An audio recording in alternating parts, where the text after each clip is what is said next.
Okay, but there's a lot of familiar faces here. We have, I think, 19 people. We had about 80 people that registered, which is great. And just in case people don't make it on time, we usually record these sessions, and you'll be able to rewatch in your own time, and anything that's important, we'll make sure to cover it. And if you're here, you have no idea how you ended up here, it's okay, you're not lost. We are relatively active on social, and we have WhatsApp groups that are kind of active. I think the summer was quite quiet for everyone, but we post in there. Is initially we had like different WhatsApp groups for different cities, but I think we have an open WhatsApp group called Diaspora Connections, which is quite active. So just in case you're not there, please join it. I think throughout the session, we'll make sure to post the Slack link here. No, Slack, the WhatsApp link for you to join if you're not already a member. All right. Welcome, everyone. I see a couple of investors dialing in. We can just get it started. This is a Diaspora House session, and the whole idea of this session is to give an update about the collective, what we do, but also what we've done to date. We've been, I think it was about a year ago when we started pulling people together, and by the end of the year last year, we bought the first property, which we call DHN01. It's a 2-bedroom apartment in Nairobi, Riverside. And then a couple of months after, we bought a second one, which is also in Nairobi. It's a 1-bedroom in Westlands. And so essentially, we'll tell you more about the collective, what we do, benefits, how the properties are performing, anything else that we have coming up. So it'll be essentially myself and Thandeka going through it. But yeah, well, thank you all for joining. If you actually, for tradition, we typically tend to get a sense of where people are dialing in from. So please use the comments to tell us where you're dialing in from. Surprisingly, you'll see a lot of people from across the world. So please let us know where you're dialing in from. I will start with.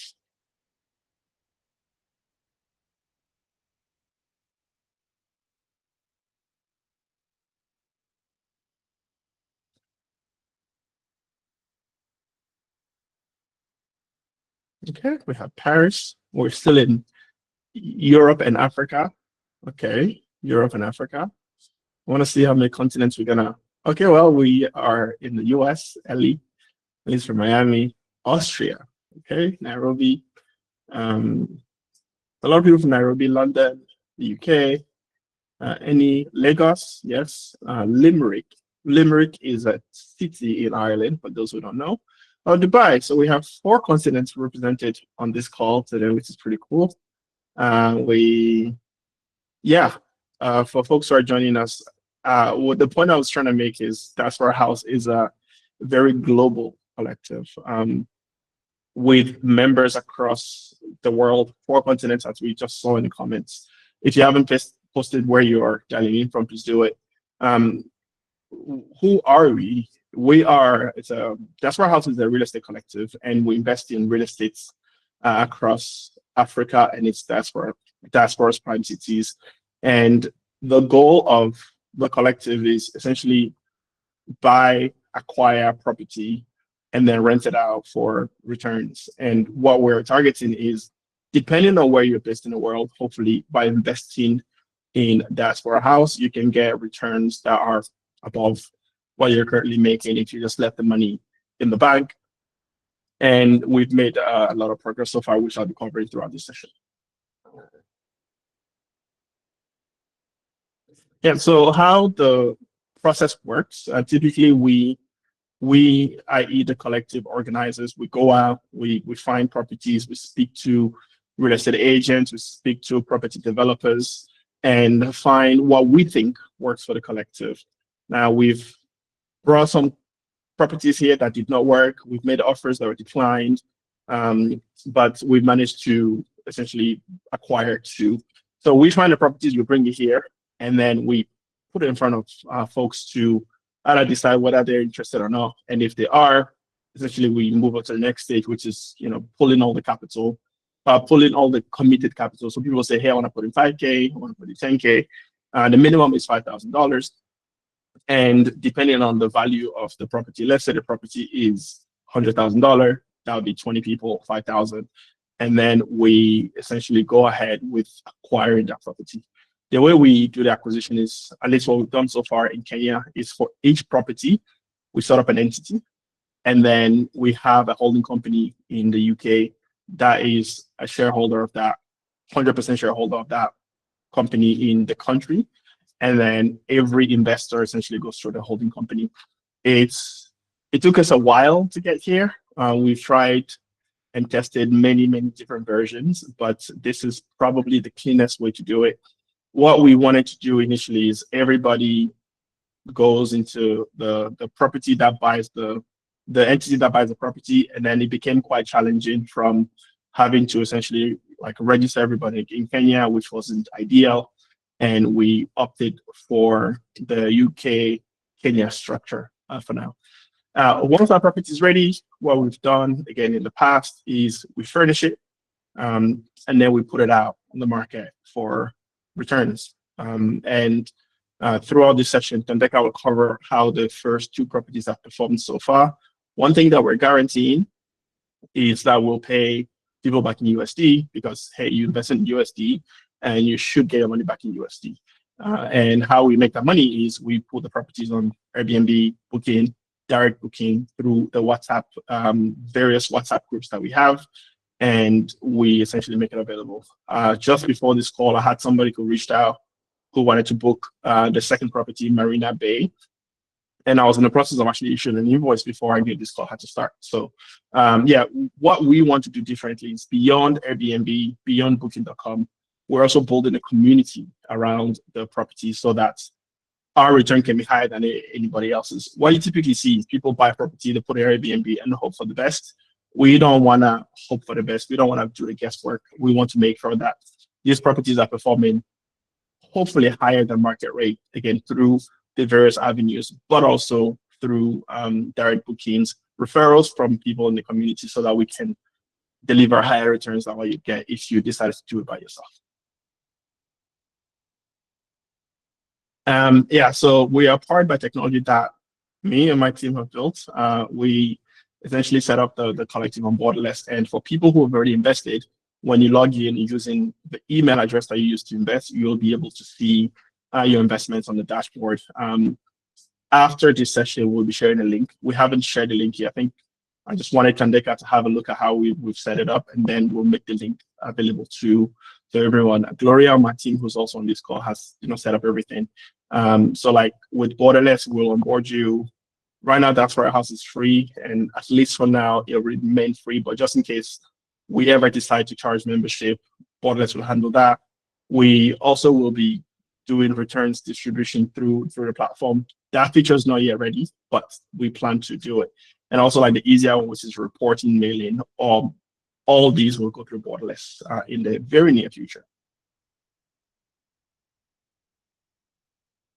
Well, the benefits of being part of Diaspora House: return on investment first and foremost. Yeah, like when you invest in, you want to get your money back and more. So return on investment, which is like a no-brainer. If you're also part of the community as an investor, we give you a flat discount of 20% if you want to stay in any other properties. It doesn't matter which property you invested in. Once you're an investor, even if you just invested once, you'll be able to get that discount across all the properties that are available. We want to also allow you to trade, sell your stake or your holding.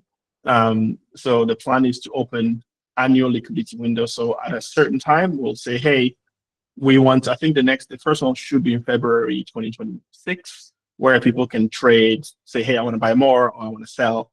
And as long as there's a willing buyer, we'll be able to do the matching. We also want to pay a referral fee. So if you refer somebody to Diaspora House, we want to pay you 5%.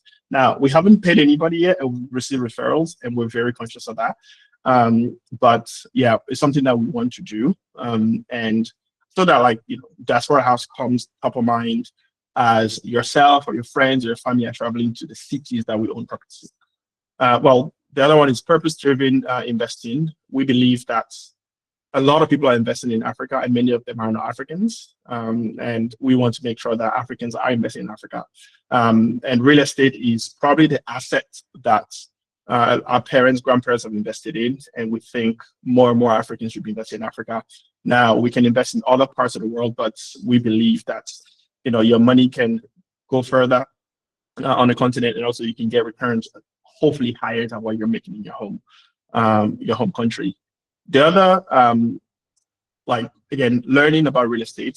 This is the best way to learn is just by doing. And if you want to be the next big property developer across the continent, maybe you can start small just to learn how things go, and over time go do your own thing.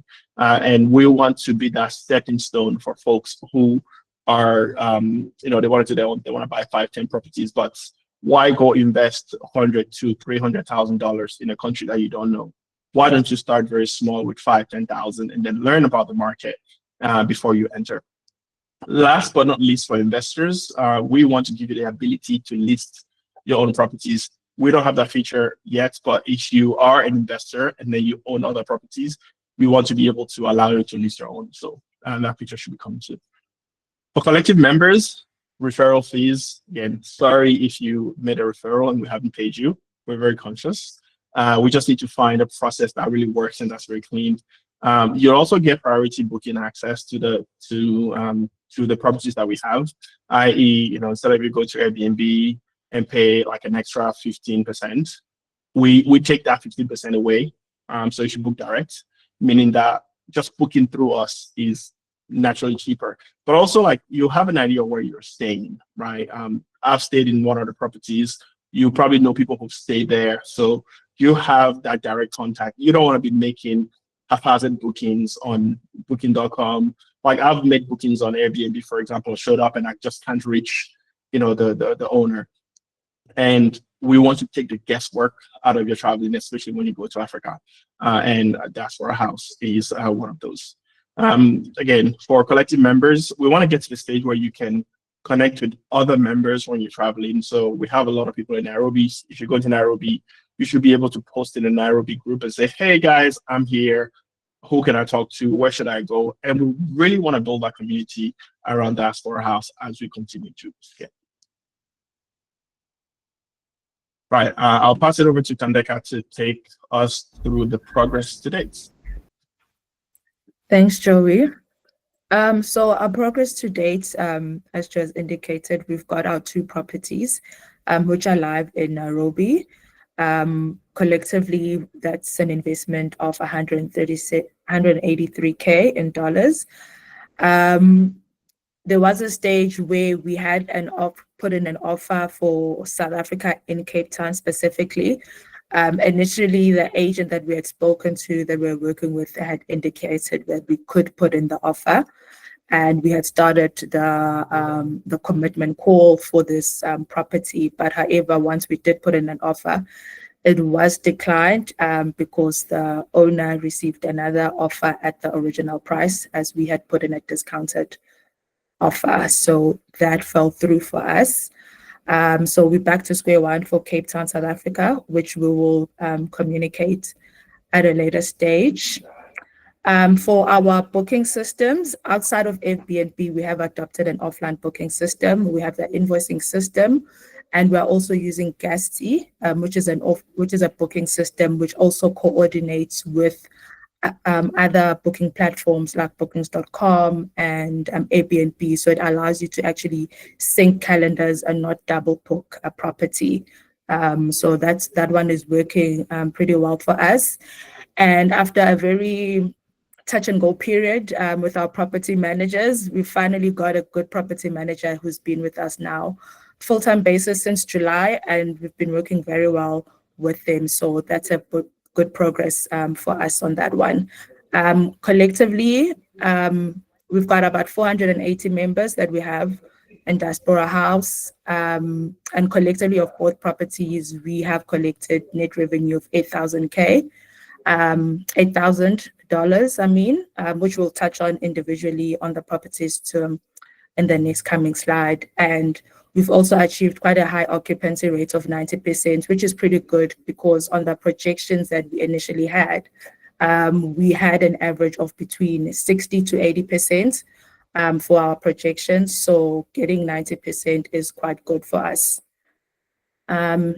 Next slide, thank you. So Winchester Gardens, that's our first property for those who don't know. That's located in Riverside. So this was an investment of 110,000. And to date, the property has been operating, I think we were live from Feb. And we've collected 5.8K in dollars to date since that period. And this is a combination of 11 bookings because we find that we get a lot of long stays where people stay 2 weeks, 3 weeks. Here and there, you will get your 4-night bookings. But what has been really good is that we're able to secure long stays. And as a case, 7 months in operations. And based on the targets that we had set from a revenue perspective, we're about 53% to our target revenue. Next slide. Just to give an overview of Winchester Gardens, on Airbnb, where we are mainly listed, we've got a 4.75 ratings. That's just some of our reviews that we have, which is pretty good. We want to maintain a 5-star. But here and there, we've had a 4-star, but that was in the beginning as we're still improving and working with our property managers. But with the latest bookings, we've been getting our 5 stars, which is really positive, and we want to maintain that. And that is very key to running a short-term leasing business, especially Airbnb, because reviews are quite important and speak to the property that you are trying to get people to book in. Next slide, Marina Bay. Okay, that one should be DHN02. That's our second property that we have. This was an investment of $85,000. We went live in June, I believe. So we've only been operating for a couple of months for this one, and we've collected a net revenue of $3,000. And also 9 bookings, which indicates we've been having a lot of long stays that are being booked. I think we had someone that booked for 3 weeks in the last booking that we had. 5 weeks. 5 weeks. That's pretty good. And what we also tend to see is that some of the people want to view the properties, which we then coordinate with the property managers, where they want to view the property, see how they are, and then they're able to then book these 5-week stays and 4-week stays. And in terms of our target revenue, we are about 34% to our projected revenues that we had on this, which is pretty good since we've been operating for 3 months. And this is a 1-bedroom for Marina Bay versus Winchester Gardens, which is a 2-bedroom apartment. And we're finding that the 1-bedrooms are working pretty good, and they're easier also to just manage. So people like booking 1-bedroom apartments, and they're working very well. Next slide. And a view of Marina Bay in terms of how we're doing from the reviews. Also a 4.5 rating. Also want to maintain those 5-star ratings that we are getting there. There was, I know in the beginning when we started with our property managers, there was a chicken issue, which actually brought down our rating to 4.75. We got a 4-star rating for chicken because you want to get your chicken process correct because it just sets off the tone of the stay. And in this regard, there was a miscommunication, although we had communicated to the client, but it seems that they hadn't read the information that we had shared with them in terms of how to access the key, of which is something that we have improved with the property manager. And we haven't had any other chicken issues since this particular client booked with us. But overall, we've had good clients who are giving us good star ratings, and we want to progress with that going forward. I think, Joey, thank you. Thank you, Thandeka. Yeah, so in terms of like the learnings of doing like a real estate collective, a global real estate collective, is again, what worked is finding the properties haven't been an issue. doing a negotiation, getting the collective to where it is today has been relatively easier. What we can improve on, at least based on the first two properties, is like time to close. Each took between 2 to 4 months to close. Again, it was mostly because we were still learning the processes, how things work in Kenya in this particular case. Collecting money also took a while. But again, going forward, that'll be easier with borderless. Same thing with the KYC. The local setup took way longer than we expected. That took nearly a year. We've just wrapped it up.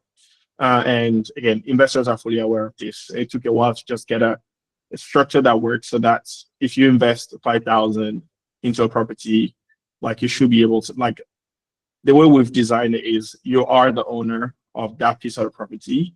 But again, like it took a while to really get a structure correct. It literally took a year. And we've also learned that, again, Thandeka touched on this, which is the one bedroom advantage. One bedroom just worked better. And when I was in Nairobi last month, Marina Bay, where the one bedroom is, I spoke to the agent that helped us buy this, and he had a couple more. I reached out to him before this call, but I didn't hear back. But yeah, it just worked, I think. And like that property was quite busy. There's a lot happening. So if we were to do Nairobi again, not that I'm pitching it to you, but we'll probably try to stick to what we know, stick to the where the assets are located. We don't want to, and also like when you have a lot of properties within one building, management is easier, control is easier, etc. Next slide, please. Yeah, upcoming cities. So like these are the aspiring cities that we want to go in. Also, right now, I'm going to Lagos next month, and hopefully see some stuff to share with you all. We did a poll earlier this year where we asked the questions: where would you like to see the next Diaspora House? Cape Town came top, but Cape Town just appeared, like at least when we tried to buy something there, it was harder, and also the prices are slightly higher.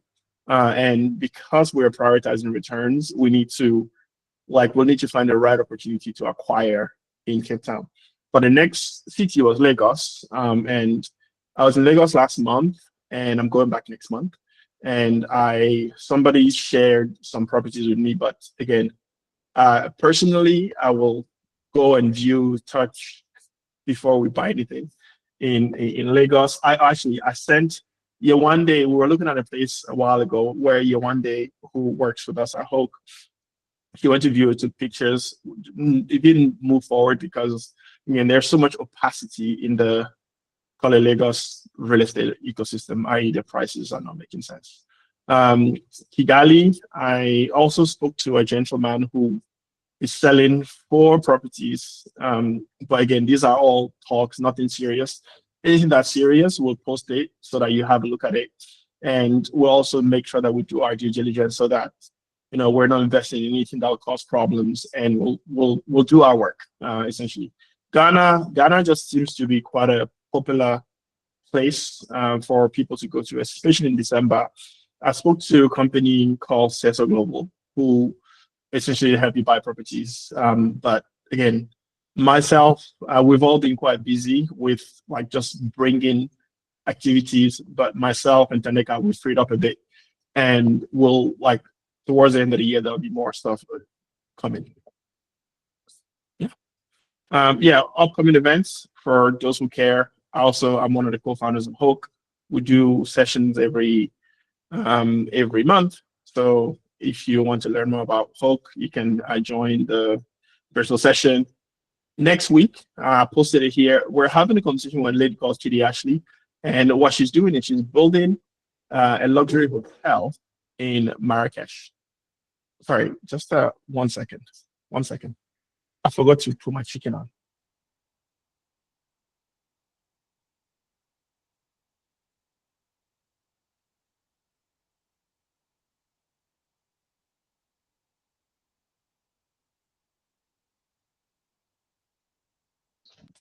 I hope people don't mind. My chicken is it's now. Fine. Yeah, so we're hosting Chidi Ashley next week. Chidi she deals with real estate. She does a lot, building, investing in luxury real estate. Her first project was in Bali, where she built like a luxury house, and now she's building a luxury hotel in Marrakesh. She's raising, I think, 8 million. And we spoke to her thanks to, I think, Regina, who's part of the collective. Regina introduced us, and I had a call with her, and we essentially hosted a session with her. And because she's fundraising, it has to do with real estate, so we wanted to make sure that Diaspora House is aware of this. Now, we won't manage this. We'll essentially just help folks make that investment, and that's about it. We won't do anything else with that particular investment. We won't manage it because it's somebody else. And we're hoping that we can bring other opportunities within like the real estate space to folks who are here. So either we are managing ourselves, or we're putting it through, or we're investing in somebody else's project. We'll make sure that you're aware. And Chidi is the first one that we're bringing to you. For folks in Lagos, I'll be in Lagos at Moonshot next month. Let's connect, say hi, come to Moonshots. We will have a booth there, I think. But if not, you will not miss me. You'll see me with something that will, Diaspora House, Borderless, Hook, whichever. Please come and say hi. And if you're in Lagos and you think that there is property that we should have a look at, please let us know. The best, like the 2 properties that we bought came through referrals, and referrals are actually the easier way to acquire real estate. So if you think there's something that would be a fit for Diaspora House, please let us know. Last but not least, we are coming up with a concept called Africa House in Houston. Houston, during AfroTech, we will be essentially curating a house. I'm doing this with PCTME, and in that house, you'll see all things Africa. So food, music, DJ, startups. So if you are in the area, and you're in Houston, Dallas, you plan to go to AfroTech, please come check out the house. It'll be very cool. Yeah, I'd love to invite all of you. Yeah, we have a memo. I think somebody will drop in the comments, and also we'll drop a link to, after we reviewed it, we'll drop a link to Borderless for folks to check out the collective on the platform. It's very simple, it's very easy. Yeah, I think that's pretty much it. I'll start with answering the first 2 questions, which the first one came from Kanye, which is relating to tax. Now, the way we're set up is we have a holding / nominee company in the UK. And after paying our taxes in Kenya, we'll essentially pay everybody, and they'll have to pay tax in their home country. We don't manage your taxes, we don't handle your taxes. And we'll add more detail after we're speaking to myself and the lawyers. We're speaking to a tax advisor next week. But again, anything we've done in the past, we don't handle your taxes. You'll have to do them yourselves in your home country where you pay tax. But we will need to pay rental income tax in Kenya, which is 7%. And then this kind of ties to the second question, which is what's included and excluded in the net revenue. Net revenue is, so we take out management fee, we take out mostly management fee, anything that has to do with running the entity. What we haven't taken out in the numbers that we report is the 7% tax. But everything that we've shown is net. So like whatever we show, take away 7%, which we'll have to pay. And we, again, like, because we struggled a bit to have the right structure, but I think we're nearly there, like hopefully a couple of days and we'll be done. But everything that we showed Esther, it's the tax is included, so we'll need to pay the tax. So we haven't taken away the tax in the net, but like management fees, anything that has to do with running that property has been taken out. And then Alicia has a question, which is, what are the next steps for newcomers to start? We will share the link to the WhatsApp here. And once you join the WhatsApp, we'll share a link to Borderless in a couple of days so you can sign up and join. And then you can learn more. Again, what typically happens is when we have a property, we're confident that it's something that's good state, fundable, then we'll bring it to the collective. in the past, what we've done is anything that we see, we send it to the WhatsApp group. But again, like once we get enough signals that this is something that people want to invest in, then we actually take the deal forward. What's the real estate? Yeah, so Michael, the way, and I think I'll probably share the flow chart in the group as well. Each property has like an entity that's incorporated. So if you go to like the company register in Kenya, you'll see it. And then we have a holding company that essentially holds that asset in trust for all the investors. Now, it's typically very easy if it's 1 or 2 people, but I think we have about 33 people that invested in 2 properties, which makes it slightly harder to have everybody listed. But when we issue the investment documents, we'll share all this. We try to be very transparent with it. So we have a holding company that fully owns the local entity, and then everybody essentially falls under the holding company. The next question is, I understand why the 1-bedroom is more popular. However, is there ways we can promote a 2% and 2-bed? Are we thinking about how to package market better? Yes, we've had discussions around that. I think we can definitely do more in terms of like just pushing this. What we actively do is, if you look at the Diaspora House like social pages, we actively post about the properties. And again, if the right deal presents, we probably put on a long let lease, as long as it makes sense for the investors. We can do that. Again, top of mind for all of us is returns first, because if you're not delivering good returns, like it doesn't matter what you're doing. But yeah, we've spoken about this. The good news is this particular property has been quite booked. August and September fully booked, which is great. I think the one tenant is out next week, so they've been quite busy. But we're also going into the busy period in a place like Kenya. So Kenya summer is just about to start, meaning that a lot of people go back, and there's more traffic in Kenya, meaning that these properties will be booked, hopefully booked up. But yeah, it's something that we've thought about. And a question from Esther, which is this strictly Africa? Are we considering the UAE? Yeah, UAE, yes. But again, we want to go into markets that we understand. My cousin, who's probably on this call, he's a real estate agent in Dubai. So he sent me some stuff.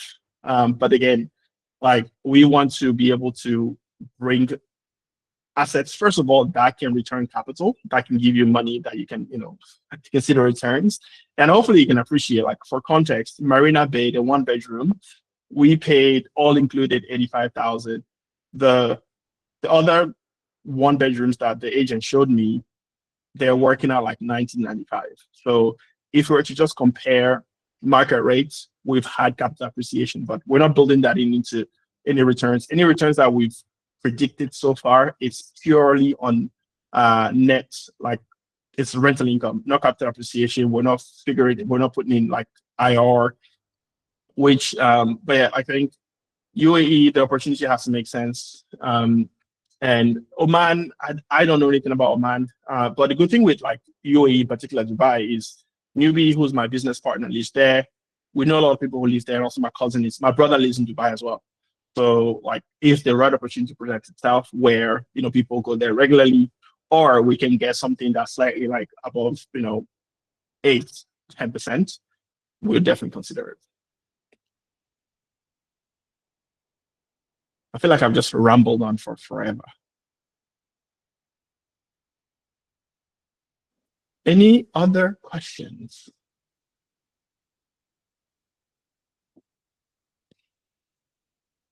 Wait, so this has been perfect. If you have a question you don't want to post it, you can just unmute and ask the question. But we really want to bring more properties. For folks like me, I am on the road quite a bit. And like I will always stay at a diaspora house place. Lagos is quite appealing because a lot of people in my team either go to Lagos a couple of times a year, or like, so there's so much activity that I think for Lagos, we probably have enough people within the community that will just book that place up for half of the year, which is great. But again, it has to make sense. I don't want to I don't want us to invest in something that, doesn't make sense. Yeah, Zanzibar. Yes. So I have a guy called John that has been giving me feedback on Zanzibar. I went to see some places. I need to follow up in Zanzibar. The place that I saw, it wasn't on the beach. That's the only thing. The thing with Zanzibar is Zanzibar is people go to Zanzibar for the beach, and personally, I haven't seen the right thing. But as I see opportunities, I'll just post them here. I post them in the WhatsApp group for people to see. I don't want to block people from acquiring something. If I see it, I'll just make sure to pass it on. And if there's interest, then we'll move forward to hopefully put it on offer. When I was in Zanzibar, I met with the Zanzibar Investment Promotion Authority. For folks who don't know about Zanzibar, Zanzibar is probably, in my opinion, one of the most beautiful islands that I've ever been to. They're really trying to attract investors in the country. So, for example, if you invest $100,000 or above, they'll give you a 2-year residency, which is awesome. And they have a lot of very good schemes for investors. I wrote about Zanzibar in my newsletter in my newsletter. So if you follow my newsletter, you'll see it, good and bad. But yeah, Zanzibar, when we see anything, I'll just make sure to post it. And then Wale had is it one holding company for each local property or one to many? So it's holdco to many properties, essentially. But each property has its own entity, and then there's a holdco in the UK that is a shareholder in each local entity. I'll share the structure once legal gives me the stamp. I've drawn it, and yeah, we're just making sure that the paperwork makes sense. For example, one of the things that we're working on is you need to make sure that you don't want Joe or Thandeka to go sell this property behind your back.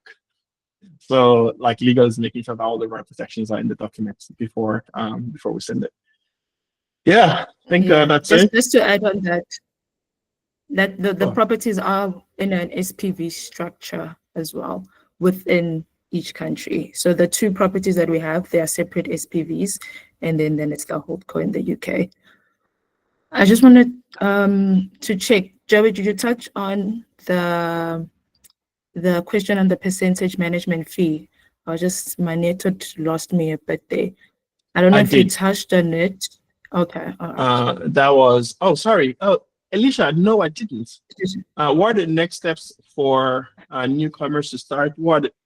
So next steps is you have the link, and then the percentage for management administration. I can work out the numbers, but I think now we're paying between 10 and 15%. So we actually pay a flat fee instead of fee, yeah. It's a flat fee, yeah, instead of a percentage. And then we have all the data that is available for anybody who cares about having a look. But yeah, we're not paying a percentage, we're paying a flat fee. And we really we really cared about that instead of paying a percentage. Yeah, so just to add there, I think what we're paying now, it's one fee, 15,000 shillings for both properties that they are managing. So it sort of works out very well for us in that we're not paying a fee or percentage fee per property, but the property manager is managing both at a flat fee of 15,000, give or take. Yeah. Yeah. But yeah, I think what Thandeka and I have tried to do to the best of our abilities is just keep a very good record of everything that's happening, and mostly so that we have a clear idea, but also for reporting purposes, so that if anybody wants to have a look at this data, it's available. And also we have Airbnb, you can log in, Guesty. So we're trying our best to keep the best record for people who will ever need it. And one thing I think I completely missed is right now we've agreed on doing distribution annually, but we're trying to see how we can actually pay more frequently. Probably start with quarterly and then move to monthly. That setup is not in place yet, but something that we're thinking about. All right, well, I think that's it. Thank you all for joining this Diaspora House session. If you're not in the WhatsApp, please join it. And yeah, I will see you over there. I'll be more active, I promise. It's been quite a busy year. but I'm hoping to just be more